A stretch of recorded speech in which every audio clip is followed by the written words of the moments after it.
Hi friends, welcome to our channel. నేను మీ లక్ష్మీ ప్రసన్న. ఈరోజు నేను మన వీడియోలో సమోసాలను ఈజీగా ఎలా ప్రిపేర్ చేయాలో చూపించబోతున్నాను. ఫ్రెండ్స్, మీరు కనుక మన ఛానల్ని ఫస్ట్ టైం చూస్తున్నట్లయితే మన ఛానల్ని సబ్స్క్రైబ్ చేసుకోండి. అలాగే ఈ వీడియో నచ్చినట్లయితే తప్పకుండా ఒక లైక్ చేయడం మాత్రం మర్చిపోకండి. మరి ఆలస్యం చేయకుండా వీడియోలోకి వెళ్ళిపోదాం. దీనికోసం ముందుగా ఒక బౌల్ తీసుకొని అందులోకి 1 కప్పు మైదా పిండిని వేసుకోండి. ఇప్పుడు ఇందులోకి కొద్దిగా సాల్ట్, 1 స్పూన్ వామును వేసుకొని కలుపుకోండి. అలాగే 1/2 టేబుల్ స్పూన్ వేడి చేసిన ఆయిల్ని ఇందులో వేసుకొని కలుపుకోండి. చేత్తో ఇలా పట్టుకుంటే ఇలా ముద్దగా అయ్యేటట్లు ఉంటే మనకి ఆయిల్ సరిపోయినట్టు. ఇప్పుడు ఇందులోకి తగినన్ని వాటర్ని వేసుకుంటూ చపాతీ ముద్దలా కలుపుకోండి.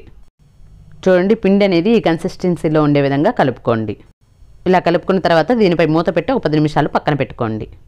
ఇప్పుడు స్టవ్ పై ప్యాన్ పెట్టి అందులో 1/2 టేబుల్ స్పూన్ ఆయిల్ని వేసుకోండి. ఆయిల్ వేడైన తర్వాత 1 స్పూన్ జీలకర్ర వేసుకోండి.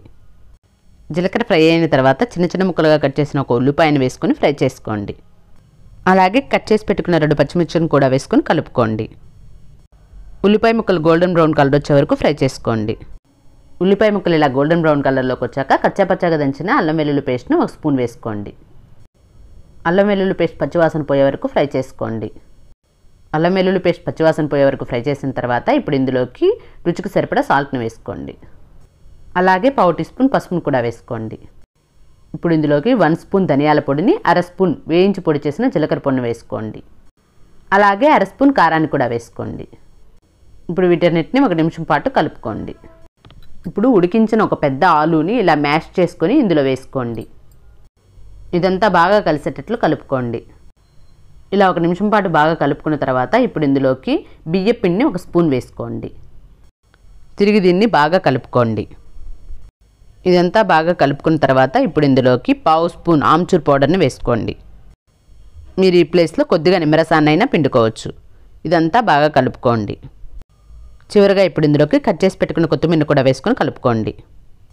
అంతేనండి, మనకి ఇందులోకి స్టఫింగ్ రెడీ అయిపోయింది. ఇప్పుడు మనం కలిపి పెట్టుకున్న పిండిని తీసుకుని తిరిగి మళ్ళీ కలిపి చిన్న చిన్న ఉండలుగా చేసుకోండి. చూడండి, ఇలా ఉండలు చేసి పెట్టుకోండి. ఇప్పుడు మనం క్యారెట్ కానీ కొబ్బరి కానీ ఇలా అన్నీ తురుముకుంటుంటాం కదా, దాన్ని తీసుకుని దానిపైన ఇలా నూనెను రాసుకోండి. ఇప్పుడు ఒక ఉండను తీసుకుని దానిపైన పెట్టి ఇలా ఒత్తుకోండి. ఇలా ఒత్తుకున్న తర్వాత మనం రెడీ చేసి పెట్టుకున్న కూరను దీనిపై 1 స్పూన్ పెట్టుకోండి. ఇప్పుడు పైన 2 సైడ్లు ఇలా మడుచుకోండి. ఆ తరువాత కింద నుండి ఇలా పైకి మడవండి. చూడండి, మనకి సమోసా రెడీ అయింది. వెనకాల కూడా ఎలా డిజైన్గా వచ్చిందో చూడండి.